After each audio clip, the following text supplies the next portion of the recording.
जय श्री राम दोस्तों। आज मैं आपको सुंदरकांड की एक ऐसी चौपाई के बारे में बताऊंगा जिसे सुनकर समझकर आप अपने दुखों को दूर कर सकते हैं, साथ ही साथ समझ सकते हैं कि हमारे दुखों का क्या कारण है। इस वीडियो में हम सुंदरकांड की ऐसी ऐसी चौपाइयों के बारे में बताया है जिसे हमें रोजमर्रा की जिंदगी में पता नहीं चलता है, लेकिन असल में हमारे दुखों का राज उसी में छिपा है कि कैसे सुख शांति और समृद्धि को पा सकते हैं। आइए शुरुआत करते हैं सुंदरकांड की प्रथम चौपाई से। जामवंत के बचन सुहाए, सुनि हनुमंत हृदय अति भाए। तब लागी मोहि परखेऊ तुम भाई, सही दुख कंद मूल फल खाई। जामवंत के सुंदर वचन सुनकर हनुमान जी के हृदय को बहुत ही भाए। वे बोले, हे भाई, तुम लोग दुख सहकर कंदमूल फल खाकर तब तक मेरी राह देखना। जब लगी आवो सीता ही देखी, होहि काजु मोहि हरस विशेषी। यह कही नाई सबहि कहु माथा, चले हरस ही धरि रघुनाथा। जब तक मैं सीता जी को देखकर लौट न आऊं, काम अवश्य होगा, क्योंकि मुझे बहुत ही हर्ष हो रहा है। यह कहकर और सबको मस्तक नवाकर तथा हृदय में रघुनाथ जी को धारण करके हनुमान जी हर्षित होकर चले।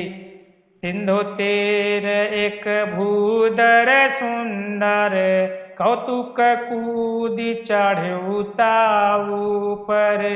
बारे बारे रघुबीर संभारी, तरकेहु पवन तने बल भारी। समुद्र के तीर पर एक सुंदर पर्वत था। हनुमान जी खेल से ही अनायास ही कूदकर उसके ऊपर जा चढ़े और बार बार श्री रघुनाथ का स्मरण करके अत्यंत बलवान हनुमान जी उस पर से बड़े वेग से उछले।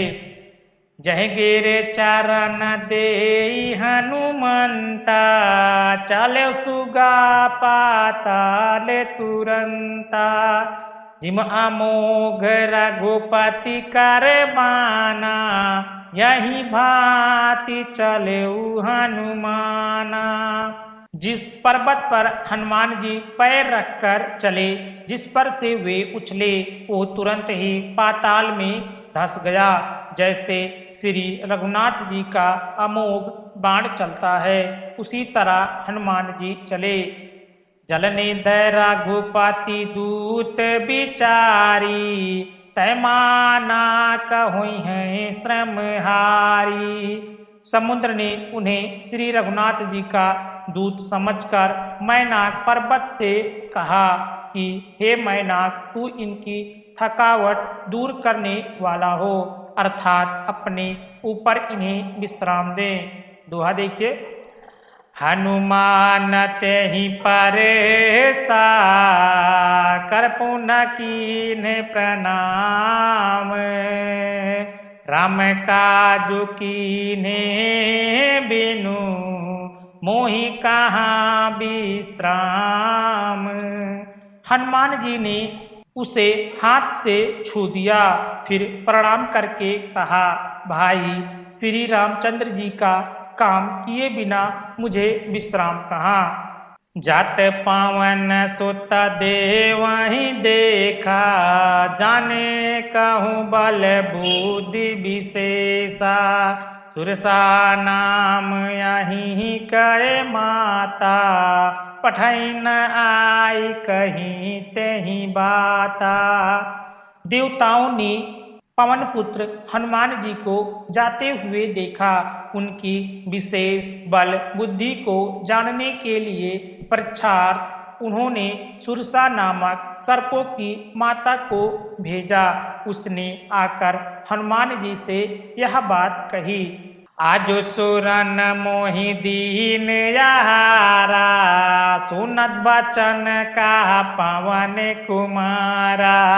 राम काजो कर फिर मैं आओ, सीता कहे सो दे प्रभु त सुनायो।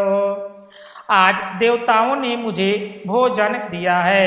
यह वचन सुनकर पवन कुमार हनुमान जी ने कहा, श्री राम का कार्य करके मैं लौट आऊं और सीता जी की खबर प्रभु को सुना दूं। तब तावा बदन पैठे आए, सत्य कहाऊं मोहि जान दे माई। कौने जतन दे नहीं जाना, ग्रासेस्ना मोहि कहूँ हनुमाना। तब मैं आकर तुम्हारे मुंह में घुस जाऊंगा, तुम मुझे खा लेना। हे माता, मैं सत्य कहता हूँ, अभी मुझे जाने दे। जब किसी भी उपाय से उसने जाने नहीं दिया, तब हनुमान जी ने कहा, तो फिर मुझे खा न ले। ये सुंदरकांड हम आपको पढ़कर सुना रहे हैं, साथ ही साथ उसका अर्थ भी बता रहे हैं। आप काम करते हैं, जाते हैं रोज भाग दौड़ी में, आप सुंदरकांड का पाठ नहीं कर पाते हैं, लेकिन आप ये वीडियो देखिए। हम डेली ऐसे ही वीडियो लाते रहते हैं, आपको बहुत कुछ सीखने को मिलेगा। साथ ही साथ आपको उतना ही फल मिलेगा जितना आप पढ़कर प्राप्त कर सकते हैं। तो वीडियो में बने रहिए, बहुत कुछ सीखने को, जानने को जरूर मिलेगा। जो जन भरते ही बदनु पसारा, कपितानु कीन दुगुन विस्तारा। सोरा जो जन मुख ते ही ठायो, तुरत पवन सोत बाति सभयऊ। उसने योजन भर 4 कोस में मुंह फैलाया। तब हनुमान जी ने अपने शरीर को उससे दूना बढ़ा लिया। उसने 16 योजन का मुख किया। हनुमान जी तुरंत ही 32 योजन के हो गए। जस जस सुर सा बदनु बढ़ावा, तस दून कपि रूप दखावा। सतजो जन ते ही आनन कीना, अतिला गुरु पवन सुतलीना। जैसे जैसे सुरसा मुख का विस्तार बढ़ाती थी, हनुमान जी उसका दूना रूप दिखलाते थे। उसने 100 योजन 400 कोस का मुख किया। तब हनुमान जी बहुत ही छोटा रूप धारण कर लिया। बादन पैठे पुनि बाहर आवा, मांगा विदाता ही सिरनावा। मोहि सुरन जही लागे पठावा, बुद्धि बल मारम तोर मैं पावा। और वे उसके मुख में घुसकर तुरंत ही बाहर निकल आए और उससे सिर नवाकर विदा मांगने लगे। उसने कहा, मैं तुम्हारे बुद्धि बल का भेद पा लिया, जिसके लिए देवताओं ने मुझे भेजा था। दोहा देखिए। राम का जो सब करी हूँ, तुम बल बुद्धि निधाने। आशीष दे गई सो, हरस चलऊ हनुमान। तुम श्री रामचंद्र जी का सब कार्य करोगे, क्योंकि तुम बल बुद्धि के भंडार हो। यह आशीर्वाद देकर वह चली गई। तब हनुमान जी हर्षित होकर चले। निश्चर एक सिंधु महुराई, करिमाया नभ के खग गाई। जीव जंतु जे गगन उड़ाई, जल बिलोकते ही के परछाई। समुद्र में एक राक्षसी रहती थी। वह माया करके आकाश में उड़ते हुए पक्षियों को पकड़ लेती थी। आकाश में जो जीव जंतु उड़ा करते थे, वो जल में उनकी परछाई देखकर, आगे देखिए, गाहे छा सक सोन उड़ाई, यही विध सदा गगन चर खाई। तो छल हनुमान का कीना, तास का पाट का पे तुरत ही चीना। उस परछाई को पकड़ लेती थी जिससे वे उड़ नहीं सकते थे और जल में गिर पड़ते थे। इस प्रकार वो सदा आकाश में उड़ने वाले जीवों को खाया करती थी। उसने वही छल हनुमान जी से भी किया। हनुमान जी ने तुरंत ही उसका कपट पहचान लिया। ताहि मारि मारुत सुत बीरा, बारिद पार गयो मत धीरा। तहाँ जाई देखी बन शोभा, गुंजत चचरिक मधुलोभा। पवन पुत्र धीर बुद्धि वीर श्री हनुमान जी को मारकर समुद्र के पार गए। वहां जाकर उन्होंने वन की शोभा देखी। मधु पुष्प रस के लोभ से भौरे गुजर कर रहे थे। नाना तरु फल फूल सुहाए, खग मृग वृंद देख मन भाए। शैल विशाल देख यक आगे, तापर धाई चढ़्यो भय त्यागे। अनेकों प्रकार के वृक्ष फल फूल से सुशोभित पक्षी और पशुओं के समूह को देखकर वे मन में बहुत ही प्रसन्न हुए। सामने एक विशाल पर्वत देखकर हनुमान जी भय त्याग कर उस पर दौड़कर जा चढ़े।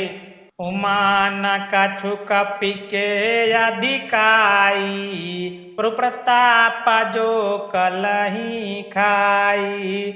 गिर पर चढ़ी लंका ते ही देखी, कहीं ना जाई अति दुर्ग विशेषी। शिव जी कहते हैं, हे उमा, इसमें वानर हनुमान जी की कुछ बड़ाई नहीं है। ये प्रभु का प्रताप है जो काल को भी खा जाता है। पर्वत पर चढ़कर उन्होंने लंका देखी। बहुत ही बड़ा किला है, कुछ कहा नहीं जाता। अति उतांग जला ने दचहु पासा, कान कोट कर परम प्रकाशा। ओह अत्यंत ऊंचा है, उसके चारों ओर समुद्र है। सोने के परकोटे चार दीवारी का परम प्रकाश हो रहा है। छंद देखिए, छंद वो कैसे पढ़ते हैं देखिए। काना ककोट विचित्र मन कृत सुंदर तने, घना चौहाट हाट सुभाट बीती। चारुपुर बहुविधि बना, गजबाज खाचर निकार पदचर। रात बारू ताही को गने, बहुरूपने चर जोत यति सेन बरनत नहीं बने। विचित्र मणियों से जड़ा हुआ सोने का परकोटा है। उसके अंदर बहुत से सुंदर सुंदर घर हैं। चौराहे, बाजार, सुंदर मार्ग और गलियां हैं। सुंदर नगर बहुत प्रकार से सजा हुआ है। हाथी, घोड़े, खच्चर के समूह तथा पैदल और रथों के समूह को कौन गिन सकता है। अनेक रूपों के राक्षसों के दल हैं। उनकी अत्यंत बलवती सेना वर्णन करते नहीं बनती। दूसरा छंद देखिए। वन बाग उपवन बाटिका, सरकूप बापी सोहि। नर नाग सूर्य गंधर्व कन्या, रूप मुनि मन मोहि। कहु माल ते विशाल शैल, समान यति बलगर जहि। नाना अखेरहु बिराही बहुविध एक एक ही तर जहीं। वन बाग उपवन बगीचे फुलवाड़ी तालाब कुएं और वावलिया सुशोभित है। मनुष्य नाग देवताओं और गंधर्व की कन्याएं अपने सौंदर्य से मुनियों के भी मनों को मोह लेती हैं।